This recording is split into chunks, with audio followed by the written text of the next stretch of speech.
Now we all know that the best part about Fallout 4 is getting shot at.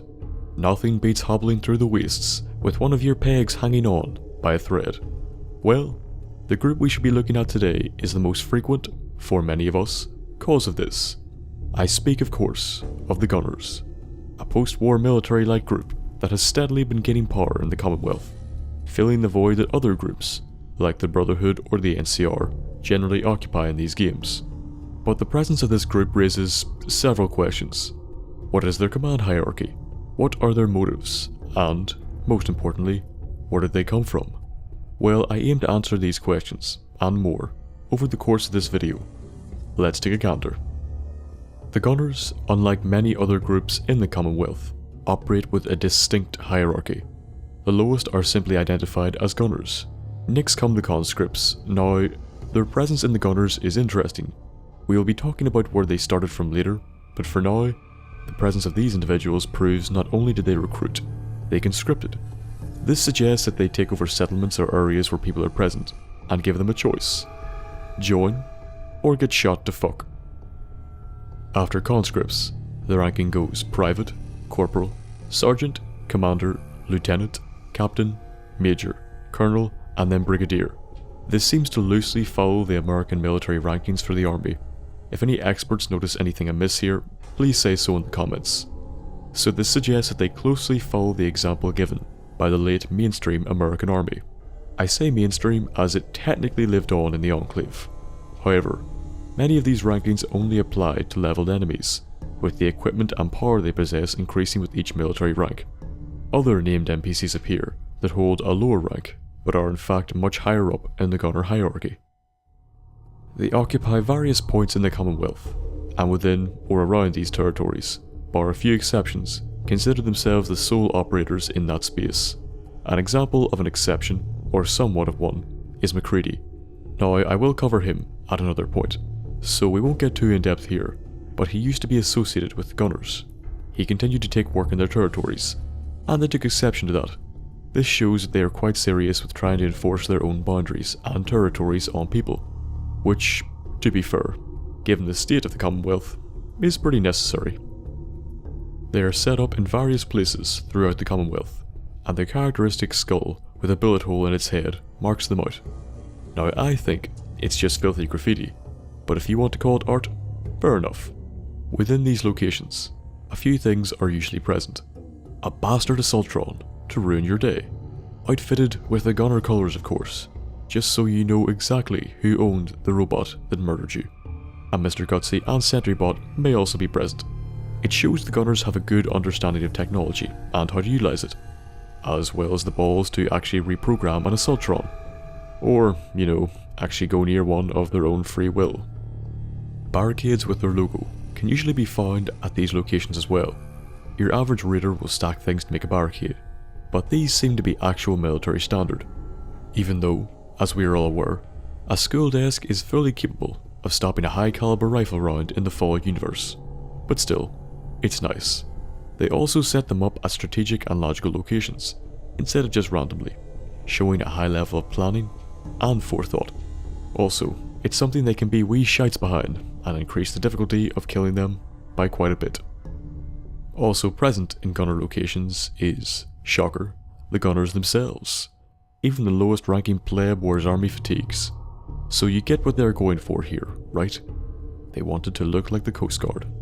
Until they get to at least Private, that is all they were. And as they claw their way up the ladder of success, they get more armour and weaponry.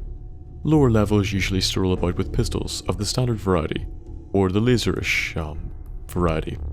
The weaponry they carry gets more formidable as you progress up the ranks, usually ending with advanced combat rifles of one sort or another.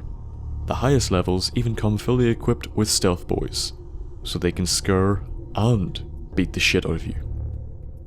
Another interesting feature or addition that many of them have is a tattoo that you will likely find on some of their foreheads. It displays their blood type. Now it's usually found on higher ranking members, and it's obviously to identify to medics what their blood type is, in case they get injured or require a transfusion.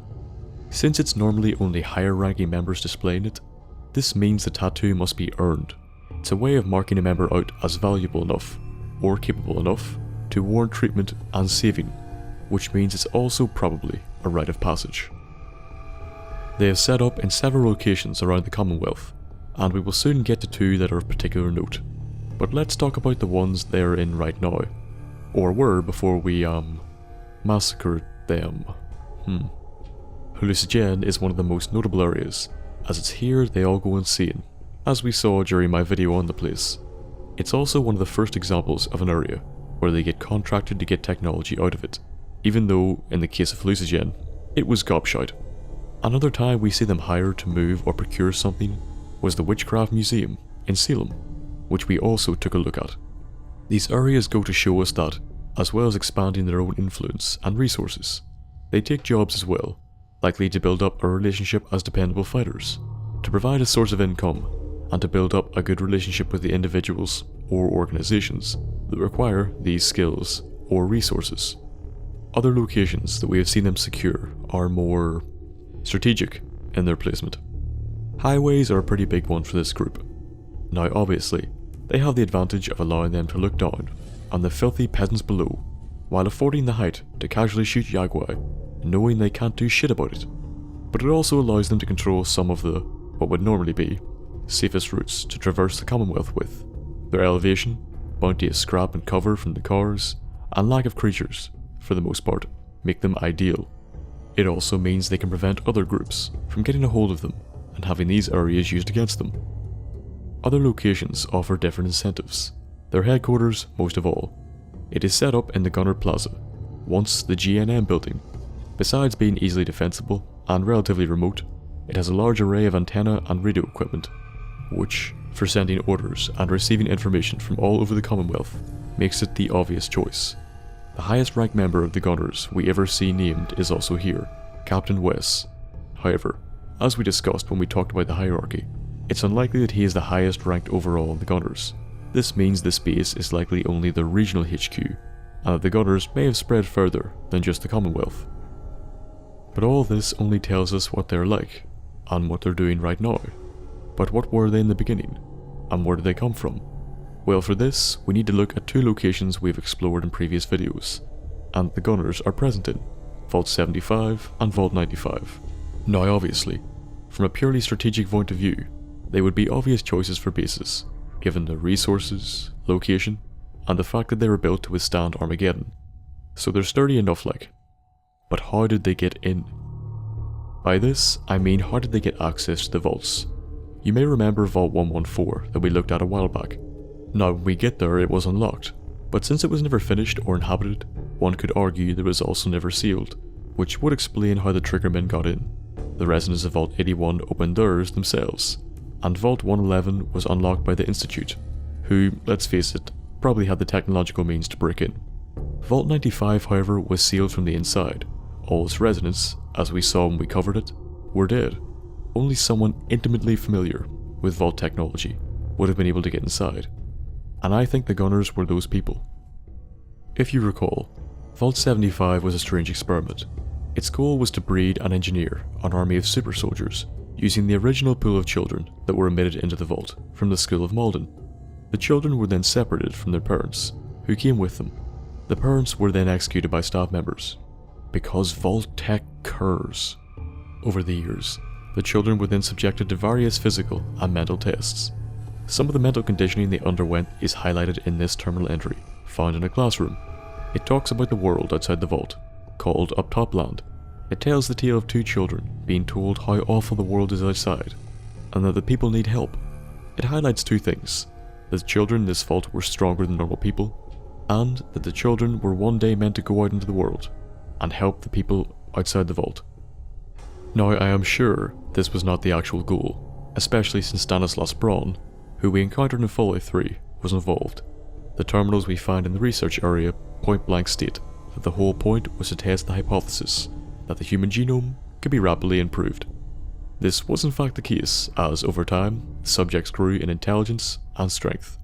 In fact, when they were to be harvested, when they turned 18, the staff were warned to do it on an individual basis, as even alone, they could easily overpower them. So the children, over the generations, became stronger and more advanced than the average person. However, as we saw when we looked at the vault an uprising took place. They overpowered the staff and left the vault. Now, after all the conditioning and brainwashing they underwent, they must have, to a certain extent, wanted to carry out their purpose, to bring peace and order to the world. They were already faster and stronger than ordinary people, and we saw the military training they underwent in the vault. They also would have had access to vault technology, such as Pip-Boys, and knowledge of how they worked. These children, and the rest of the people that escaped with them, became the Gunners. It makes sense when you think about it.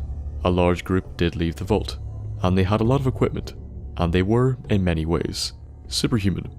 We've seen younger children and less equipped groups survive before, so it's not much of a stretch to assume they would. It also explains why they set up in vaults. Vault 75 was their home. This generation of Gunners may not be familiar with it, but they were at some point. They were also practical enough not to set up their base there, as it was a bit limited for their needs. They got into Vault 95, a vault that wasn't opened and whose residents were long dead. This was done using their know-how and, most likely, their Pip-Boys. From there, they spread across the Commonwealth, and likely further as well. Some other groups have acknowledged that they are different, and it is one of the entries from one such group that interests me. The Forged, who we looked at in Saugus Ironworks, acknowledged them. Their leaders said they were stronger and sharper, and he seen the Gunners as a threat. He convinced some of them to attempt the Forge's brutal trials, and it's implied that they all passed. This backs up what we have previously discussed, as the Gunners would be stronger and more capable than your average person, due to all the engineering and breeding and experimentation done on them and previous generations. A group with extreme military training and a rigid hierarchy, with access to equipment and weaponry most other groups could only dream of. A group with the forethought to seize key locations throughout the Commonwealth, cementing their territory. They do odd jobs and also expand their own influence. We believe they could be from Vault 75, due to the previously discussed points. They could also not be from there, but I felt there was enough evidence that we at least had to entertain the theory. They recruit some people, though they must have family as well, or else the stronger parts of the Gunners wouldn't still be around. What their goals are right now is uncertain, and hopefully, unlike the Talon Company, we shall get some DLC to help us find out. Until then, we must make peace with repeatedly getting shot by these arseholes.